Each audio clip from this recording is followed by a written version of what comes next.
to make some surprises happen here. And you know how we talked about the previous game, how BDS cannot afford to lose against Team Secret at this point in the stage? That's also the case now. G2 cannot afford to lose against opponents if they want to be going to the major eventually. And as no Skyscraper, man. Yes, we are going to Skyscraper LMAO. There is no stopping it anymore. No Oregon for you, Prano. This is it. You've chosen for this map. There's no way back. You're getting in it, and we're going to play it for at least 7 rounds.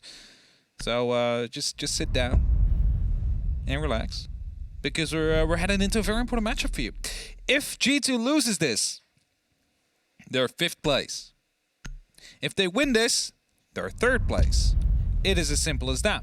And there's 2 play days left. And there's a very important change that has happened in the rulebook, Emmy. What's the change? Head-to-heads no longer exist in EU and NA. Those are no longer being used as a tiebreaker. Wow. Or at least not the first tiebreaker. What am I going to do with this information? Well, it's round differential now, and BDS is playing G2 at the final day. Potentially for the last major spot. Now, if G2 finds a way to get 3 points ahead, no matter if they win or lose that game, they would be all the way through. This is why they cannot afford to lose now. This is why they need to pick up 3 points so they keep their lead even throughout this day.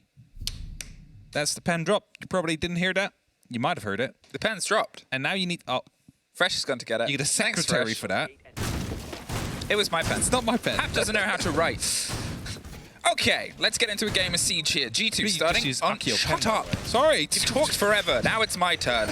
G2 leaning in here with their attacks against opponents. We find ourselves back onto Skyscraper. G2, they've had pretty good moments on their attack. They've had a little bit of a juggle of operators playing around the new attacker repick, and we get that with the start here. Monty and Ying instantly being brought onto the board. Nomad to control some of the space. Opponents have had a good start to a split. It's dipped a little bit more recently, so this is a very important game for them to try and claw some very precious points and a bit of momentum back.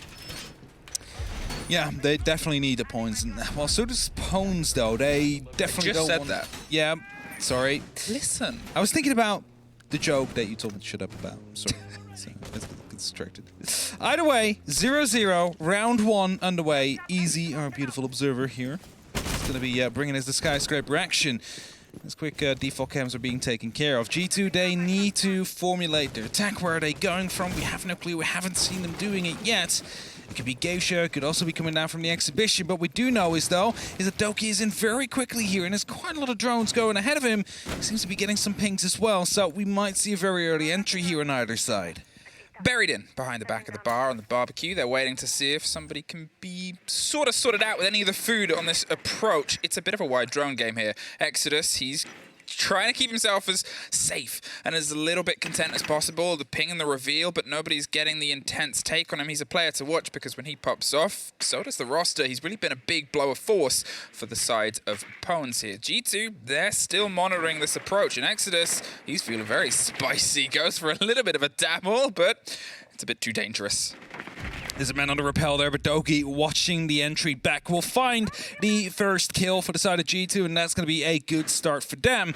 It's now the bottom floor taken care of. There is still some hatches, of course, to drop back onto. Reciter from the mezzanines could do so as well, so it's not completely safe yet for the side of G2, but with the can openers being used, well, at least there's still a mute jammer, so they have been deployed. They just need to get rid of the mute first.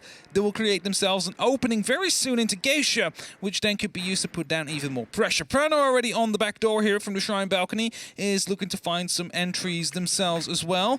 Now, there is a small opening on the right-hand side of the back of the black stairs, and as the first smoke canisters get popped, they now know that he is being watched. Forces him further and further back. They're just going to have to hold that Monty at bay on the balcony for now, but they've got over a minute and still a lot in their pockets to utilize, especially the Ying, which can always be this exciting prospect on the drive onto the side itself. No other picks outside of Exodus, but Antrizi is hunting for a bit of revenge and reversal. The grenade to Doki don't quite catch anybody on the backside, but it's Citizen that finds WTG, and that gives them a little bit of movement, a little bit of breath to try and clear their way up through the site. The reverse grenade still coming through with the same prospect. There's a player out on the side of a dragon. They have a little bit of a stretch. They're forced a bit off the site, and Emission has a huge amount of work to do here. There is the Monty slipping on by, slipping on past with a diffuser in pocket, closer and closer behind a hard wall. They're going to probably just try and stick it. The Candelas pop the either side. The kit's going down, a big swing there, and opportunity strikes, but it struck back, and now we're in a post-plant situation. Andreezy and Emission, all that's left, but only one of them finds it as Doki drops to the floor, rocks one more, and it's Andreezy pushed and punished further and further back. Monty is that consistent. They know exactly where he is. They know exactly all the places he can go, but they don't want him to go to any of them. Locked off. G2 open us up. A very flashy first round. Cadella's just coming through. That's all Alamar did, really. He put down a can opener, went up to the rappel, tossed in some Candelas, and just stayed on that window. It's like, if anybody moves into karaoke, I have them. No one did, however. Everybody was picked up from the outside. So, well played by G2 there. Truly forced themselves through. And with Doki coming in from below, getting that entry. There's now the backstairs under control as well. You have the Monty on that shrine balcony door. You work together, you help each other out there a little bit by getting rid of the Banshees, which allows that Monty to start pushing through without making much more noise than he already does with the clunky shield and get in for the plant in the end. So, good amount of cover coming through from G2 here on that attack. A very solid first one. Let's see if Bones is going to be able to, if they go to the basement, not basement, to the bottom floor now, see if they're going to be able to, well, find something to stop this approach, because, you know, they're going for a bit of a rotation. Barbecue, however, is not a site we see very often won by the defense, so maybe they have something up their sleeves here.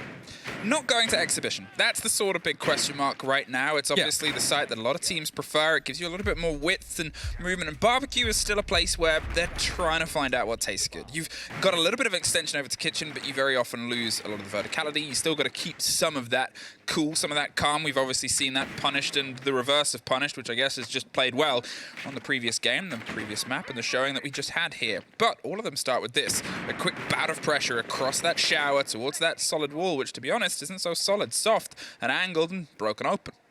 There's also a player quite near at this moment in time. I believe it's Exodus that is waiting right around the corner of Alamau, waiting for him to jump in. And he's deciding to not do so, rotates around, going to a bit of a different spot, taking out cameras elsewhere. Sparano gets an opening down onto the geisha, though. At least Exothermic has been placed. It's going to be a magnet that catches off one of the grenades, forcing a second to be used. That will get rid of both the mute jammers there, and the opening will be made, and that will force Emission out of that current position back towards those main stairs to play in a secondary position, not as aggressive as the first, but with a bit more survivability added to it. Wow, they're trying to just build a little bit more here, and G2 do these approaches very well. They drone out, they get that control, they get those ideas of where the players are, and they make sure they don't overextend, because Skyscraper can be punished quite quickly. We've already seen it done before, and it's the hop-in straight through the window into the site itself. Doki has the angle, and they have the plant. They don't have the verticality, but neither does Pawns right now. They're not paying enough attention, and we're in a post-plant out of nothing. G2's popped in. There's an instant pop back round. Citizen either side gets one apiece, finds the second. Straight through onto the prep side, and with Doki tucked in on a close corner, what are you going to do here, Pawns? Dropped over the top. Not quite that. There's one more. Virtue has the cover. Looks for the second player that's been able to slip their way through. It's a 3 versus 2. Citizens inside the site, but now it's 3 versus 1. Lost on the far side, and G2 saw opportunity and wanted it. Yeah, so the reason why there was no verticality at this same spot is because they open up geisha wall. That means that someone could be challenging you, and if you then looking down below as the plant is going down, you're either going to be shot from the player that is on that balcony about to be swinging at you, or by the people that would be looking up. I think there was also no vertical holes made at that point. Maybe the hatch was open, but that would be about it. And G2, they spotted a weakness in their approach or in the defense of Pawns, and were able to perfectly execute on top of it. And now we're headed towards Exhibition. Pawns haven't won any rounds yet, but they decide to continue their site rotation. They want to get into that rhythm that you normally practice during different matches as well. Let's say scrims or in other tier 3 leagues, or would you play there, or, you know, just friendly matchups against other teams. You just want to continue in that rhythm, because that is when that's what you practice. That's what you go through all the time. And if you go off it, sometimes that hurts more than retrying the same side over and over again. An Exhibition is a site we do often see shaped, at least in APAC we saw often shaped by the use of a clash. It's not something we do see from every team in the European League. We did see it in the previous matchup by BDS and Secret to come through. However, no choice of Pwns to bring it here. Instead, we have a Mute, we have a Bandit. Those both will be used as denial of information and the wall to be opened up. There's, of course, a quick way around it. It's just a simple grenade from below. And, well, with Alamau and Citizen and Doki, 3 of them carrying them, it should be an easy way. 2 rounds, 2 plants, and 2 G2 success stories so far, and 5 kills for Citizen. He's been a big lead in here, whether he's that early entrance in the cover onside the site in the most recent round or the one before, where he's doing some work with grenades underneath. Either way, they know where they want to apply themselves. Exodus, he's trying to apply something back here. Looks and dabbles with the danger of this. The fight over the top, how aware are they? A little bit, but I guess maybe it's just the general idea of a position. Where there's a drone that's calling it, Exodus thinks a little bit better of it, pulls himself back and tries to lock in. He's much better alive. And he was pinched and pulled apart very well before. It's a slow creep round with the lock in there. You can see the pressure in the angle held by the Iana, waiting for somebody to go around to the bottom of the VIP stairs, but it's down to the pressure of Exodus, and they can't find another way to apply it to him. Already in that bathroom, indeed. Doki has the opportunity to shut down his rotation as long as he stays out here. Of course, carries grenades as well, and as the opening now will be made onto the VIP wall. I believe that is, there it is. That is going to be providing a lot of opening opportunities here. With Saito being low as well, if he falls, then still the majority of the map will actually just fall apart for the side of Pwns. Scrappy fight out onto the window. Exodus is finally able to find something, but most importantly, he slips his way around. The grenade from underneath goes for a bit of a fish, but doesn't quite find anything to catch. Doki is going to have to pop himself back up, and this is much better than the previous round from Pwns because they're still aware. They have an awareness of where G2 are, and they're sort of rebuffing them, sort of keeping them guessing. G2's not fully confident yet, and they're a team that loves to drive the diffuser, as you can see them setting themselves up around the office balcony. Just waiting for the right moment to strike now with the main wall opened up. No one is technically going to be in exhibition or in the office instead. They're all going to be a bit further back in the side rooms. In VIP, for example, with Saito now finding Doki, that's going to be a very important kill to start off with. Trades are coming through from either side. However, with Saito being in the DBNO stage, that means they need to fight back on the side of Pwns now as Citizen digs in deep. All the way across, finds the confirm on the kill, and in the meantime, they got an important take on the far side of the map as well, locked off some control. Now, they're just going to see if they can try and dig out that body on the other end of this. The long corridor, no grenades. It's just going to have to be a bit of a drive and a ride. And Exodus, in the meantime, has one of his own. Alamau taken out, still not connected with the game itself yet. Citizen sneaking past, but not very sneakily. Caught out. Prano, the only one left, pops up and can't quite get a connection either way with the control over Dragon. And the site from bitter range is going to bait a plant. First of all, 15 seconds. He tries to find the first fight. They pop him down. Pwns get a response. Unfortunate timing there for Citizen. He was watching that mini bar the entire time, and as soon as he decides to put the challenge up to Dragon is when he gets swung by the SMG and taken out. So around there for Pwns on their tertiary site, which, believe it or not, was exhibition. And now they're headed back towards the karaoke. The rotation will again begin, and we're headed towards the site we very often see first. The Warden on the board. No, actually, it gets changed out to a Goyo. Now, there's no way of changing it back anymore now for the defenders, as there is no 6th pick available to them, because attacker repick made its way through. And that is, well, basically completely removed the 6th pick phase. So defenders, they have to lock it in from the get-go, because attackers can just change it the entire, well, not entire 45 seconds, 43 seconds of the prep phase. Okay, there it is. A little bit back and forth, and finally some back and forth. And we sort of called for it before. We said Exhibition is the site that a lot of teams see their most success from, and it is the first bit of success here from Pwns. But I guess it raises the tricky question of how do you now try and respond and swing back some of these ones that have already been taken away from you. No Monty this time round, a different approach, something with much more of a spread of hard destruction, which makes me think we're going to see a fight over from the side of Drum towards Gold.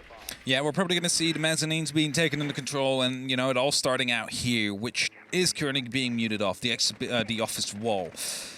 And there's ways around it. We've seen it before. They literally had no problems getting rid of that mute jimmer and most likely will not start getting any trouble with that now. You will find out. It's muted, so they need to get rid of it somehow. A Twitch drone could be used, for example, or they can get in grenades from below as well. That is soft, however, so you do not want to use any of your heart bridge tools on that, because that might actually cost you later in the round. So maybe we will see the use of an RC Rotero to be used. Gon 6 is actually used to get rid of the Benoit, or the mute jammer, and that means that the office will be opened up. They don't really need to open up the other one, already have, however. And that means the pressure now can start to arise onto Drum and onto the mezzanines. droned ahead with some clarity as they try and put this pressure onto it. Doki has that width. You're looking at still a couple of grenades in the pocket of Citizen, but they've pulled themselves much more to a flat take in terms of this utility. Going for, I guess it's tough to call it a classic one when it's still quite new, but the Flores drone is going to at least pop. Oh, doesn't get the distance of the shield, but does obviously get the hot pocket a little bit closer. No other utility is caught out. The drone is just going to see if it can get an idea of the Goyo and what's still being played there, but a huge hold here across this back line. Still someone below as well. Might be quite crucial at the end of it. Let's say a big flank to come through or a C4. I'm not quite sure which operator it was. If it wasn't Drizzy or Saiter, those both have one. Well, it's not Saiter. Oh, Saiter, what are you doing? I was going to say, please get away there because you might be blown up by the RC Retiro. Steps out at the right timing there. The shield gets destroyed. The ADS as well. And his position suddenly became a little bit weaker there. Yeah, I think he was hoping that somebody would move in behind the Flores drone and just see if they could try and take the space and get an early pick and a clear. But with the body underneath, there's pings there. The reveal of the soft, he knows, yep. He's well aware of that player. There's one close round on the right-hand side. Citizen's going to prep a grenade, but it's actually going to pull it off as Doki gets the opener, and Dreezy is caught out. Whether that was the player underneath, no. Exodus is still there, still waiting, still sat, and still with 53 seconds left on, it's now seeing if G2 can try and push this advantage. They have that shield player out from the top of the corner there onto Mezzanine. They have that player that was dug in around the corner was the one Doki got, I'm assuming from the breach round, and they have an idea. Can they just drop this grenade? There's a delivery, doesn't quite go all the way through, and Exodus pulls it away. At least he is out of that angle right now. He's trying to fall back, but Citizen already decided to go for a bit of a rotate here. Into Geisha they go. They're looking to find an entry. 25 seconds. Where will they go? Is the big question. As Prano gets dropped, then that means the diffuser is cold.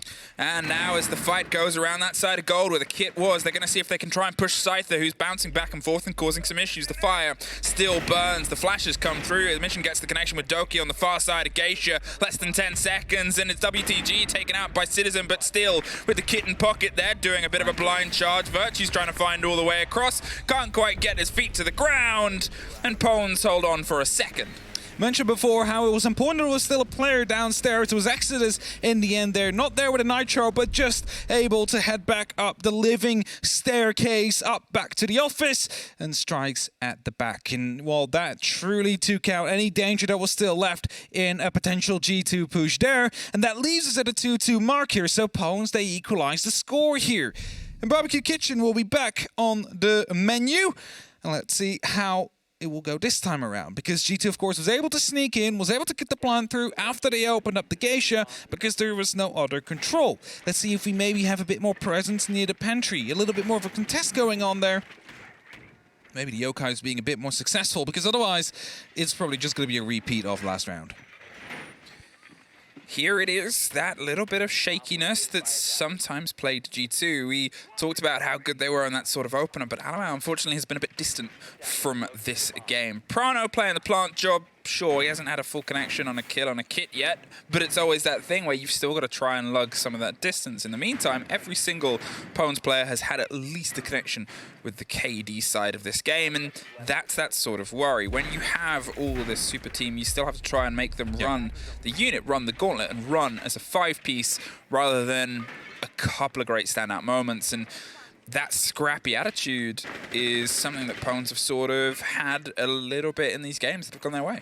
I have to say, though, Elamar for the first 2 rounds really didn't have to do anything. He just tossed in his Candelas and held the window. That's it, right? So for those 2 rounds, he was off the board. He had nothing to do. In the other 2, however, he could have tried or could have been able to pick up some of these kills. Either way, the quick opening onto the Geisha again seems to be the plan here to stop them from truly moving through.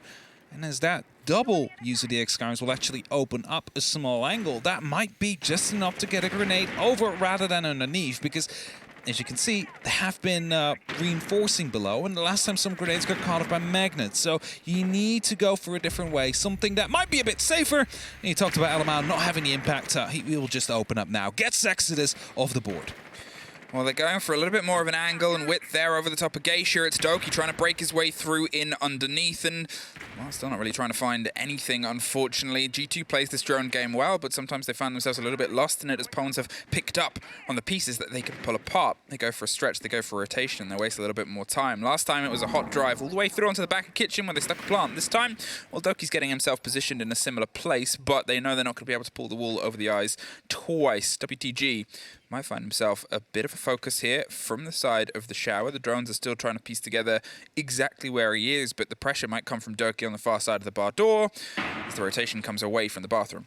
And they're no longer there, and as they have opened up the castle barricade, that's a grenade that will land. However, the player gets picked up. Citizen loses his life. Scyther still playing aggressively here. A second grenade to be tossed in is going to deal a small amount of damage, but Scyther still lives up until that moment. Doki will find a gunfight. Moved well behind it, but look, the verticality is more in the favor of Pwns right now. They haven't been forced out, and that gives them the lockdown. That gives them the security of anybody that tries to get in from that side onto the sneaky plant they had before. Less than a minute now, and they're still trying to at least keep some of the pressure on. They've kept the body balance. It's massively important, but they know as soon as they go for this drive, they're probably going to at least lose somebody, maybe two, to just the pressure, the angles that they haven't got control over.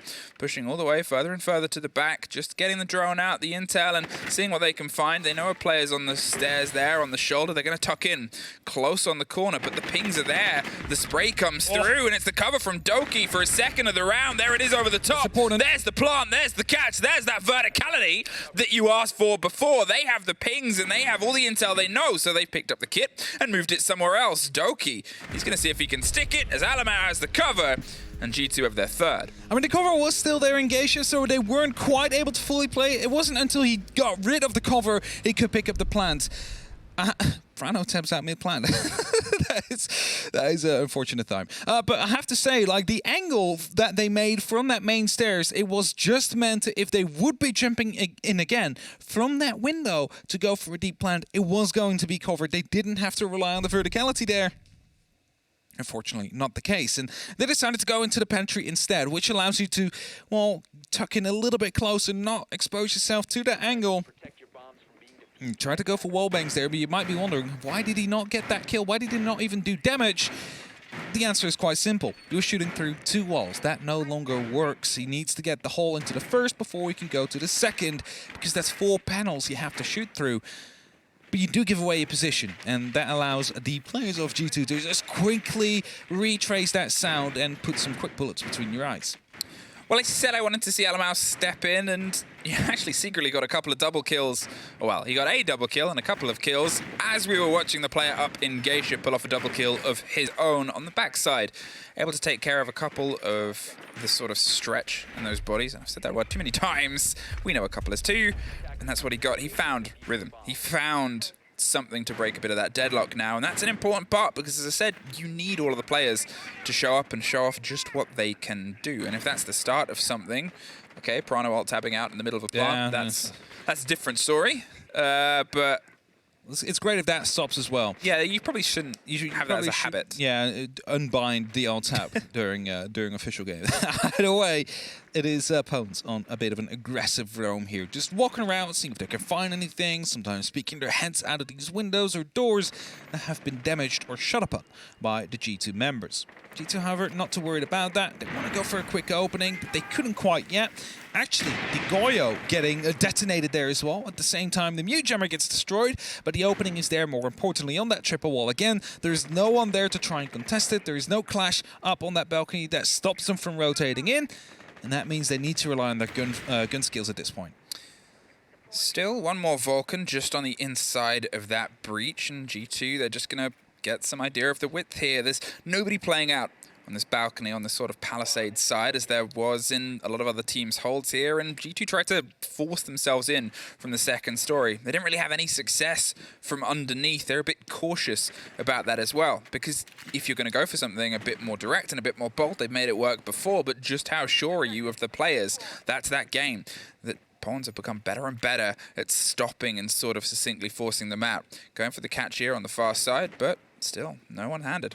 The issue last round was the player at the minibar, because he basically locked Alamau and Citizen inside of the VIP area. They couldn't move out there because he was still out there, and as soon as they went off the angle, he struck and was able to find a kill. So if they want to go for a plant here, they need to get rid of the minibar player, and of course everybody else that is trying to retake that position. And the pings are coming through. They seem to be well aware. The issue, however, is that it's hard. You cannot nade that from underneath. You need to nade that horizontally, and that might be what they're trying to achieve here with stacking themselves up on that breach. The idea is potentially to see if they can tuck in behind the hard wall, but whilst the angles are still there, it's a little bit of a crosshatch of death. The swing comes up, Nook goes down. Scyther goes for one and tries to find the pickup on the second, goes wide and wide and wide, but Citizen swings a big gun round real quick. There it is. Suddenly a double. We hear a smoke pop off, but the smoke gets popped off and locked by Doki. The plant is in. Prano finds his third connection with the ground throughout this attack. They have a lot of the momentum. They have the breach. They have that corner. They have the round and a 4-2 half.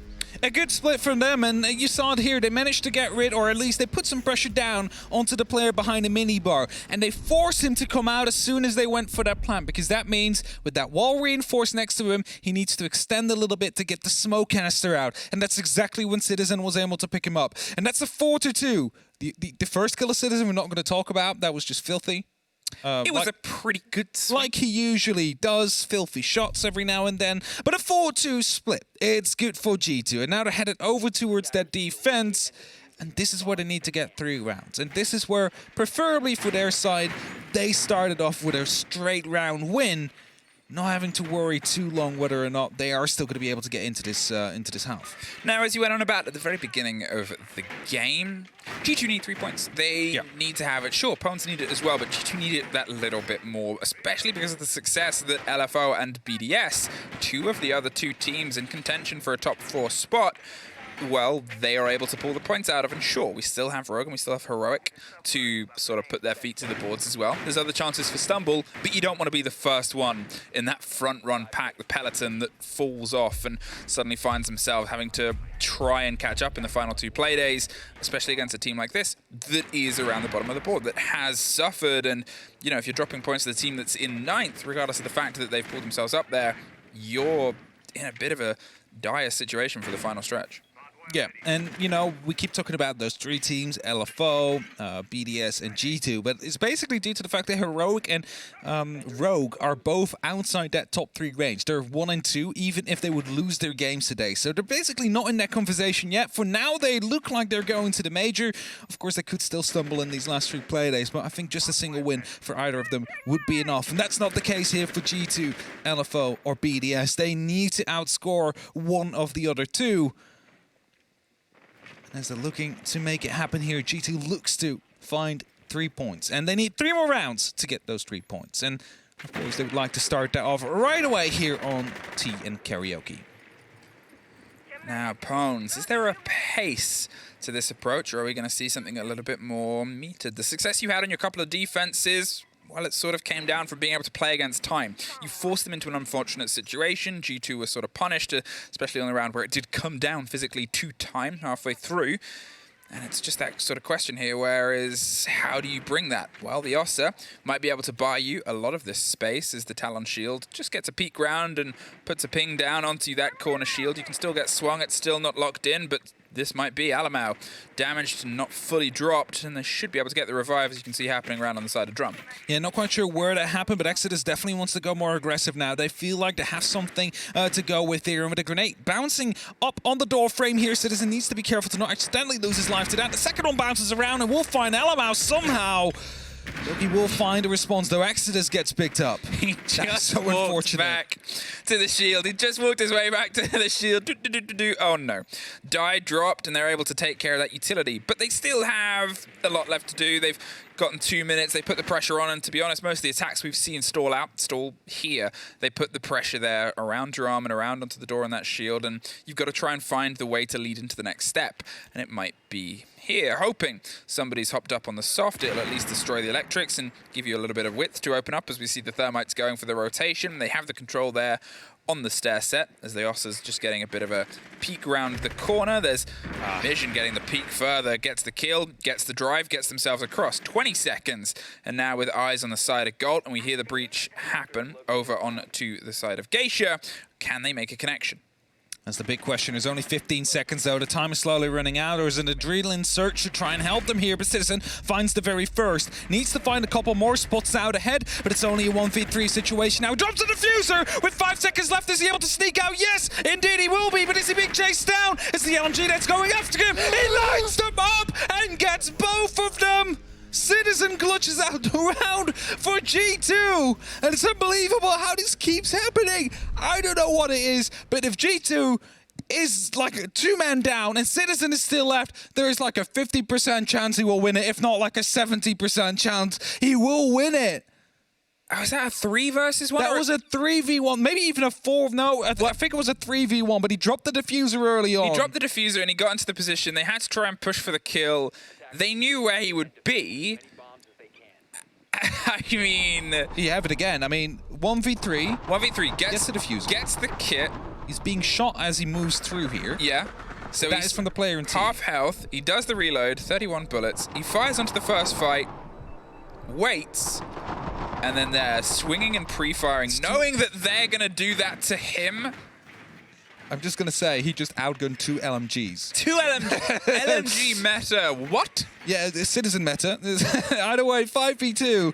The LMGs couldn't shake him enough there, and as the rest of the G2 team seem to have fall, as is tradition nowadays, Citizen is there to save the day, and he never stops doing that. You have 5 superstars on the team now, and Citizen is still the one that manages to get the victory across in the end here. A 5-2 on the board.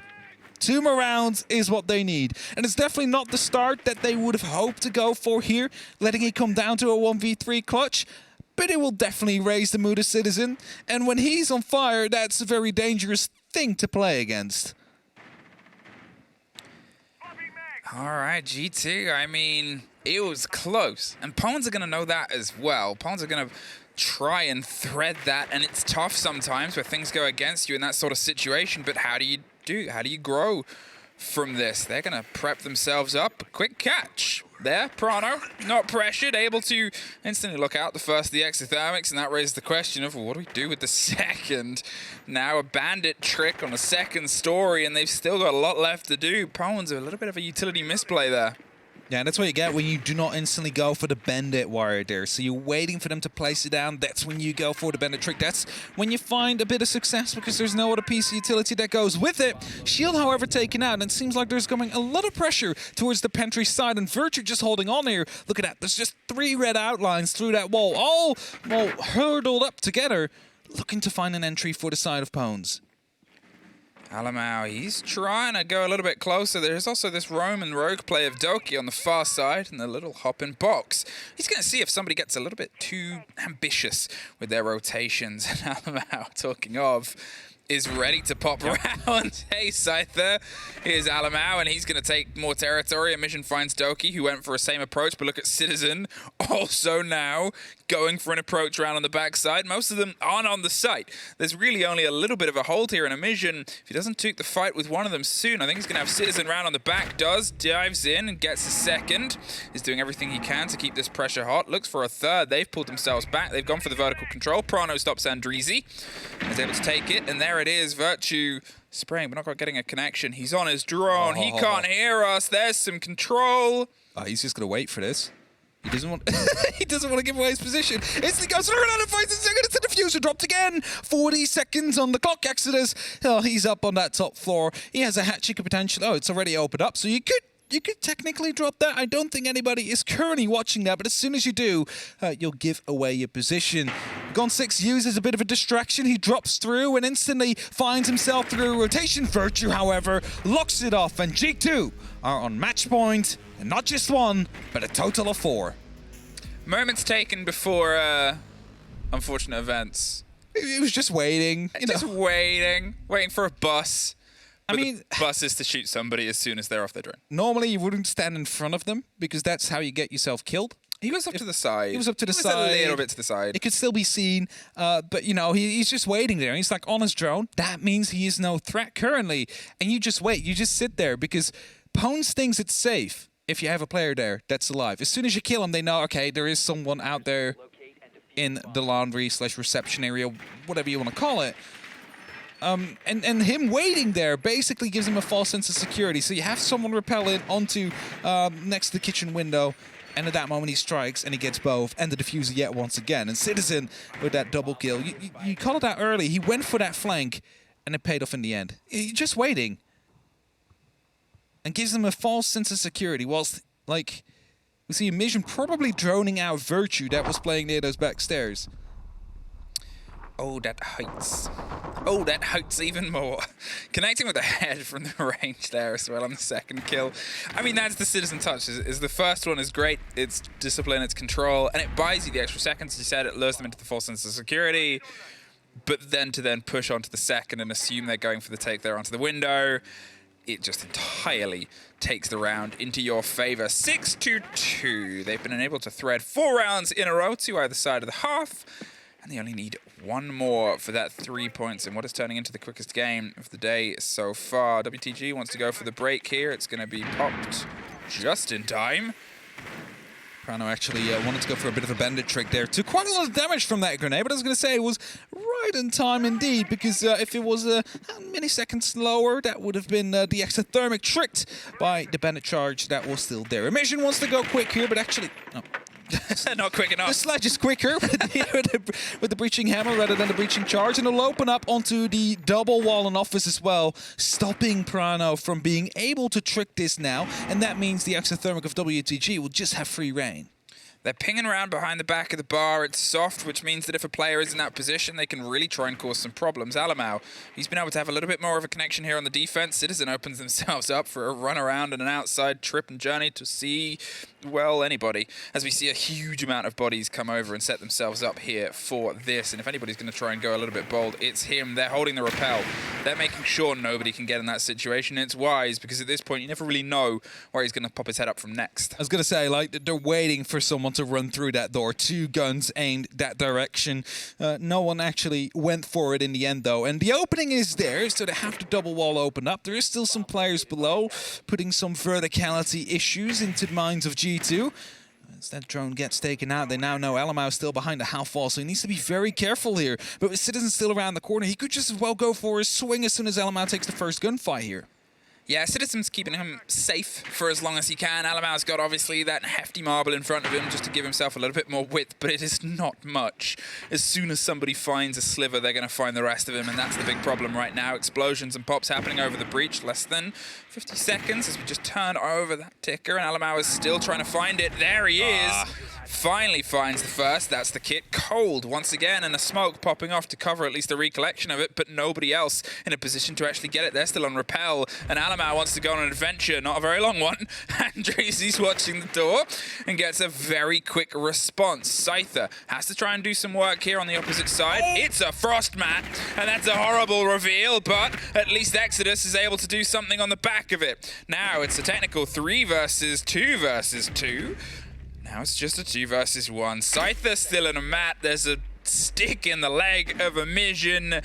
It's just another sort of roadblock on the side of Pones with a handful of seconds. No kit and 2 G2, 1 G2 player. But the last one, well, it's Prano. And that is a G2 3 points. And that's the 3 points they needed. We said it before, they cannot afford to lose in their chase towards the Charlotte Major.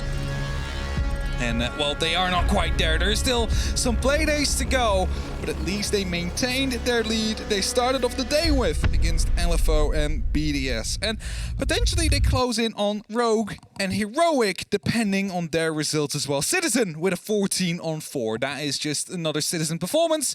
Something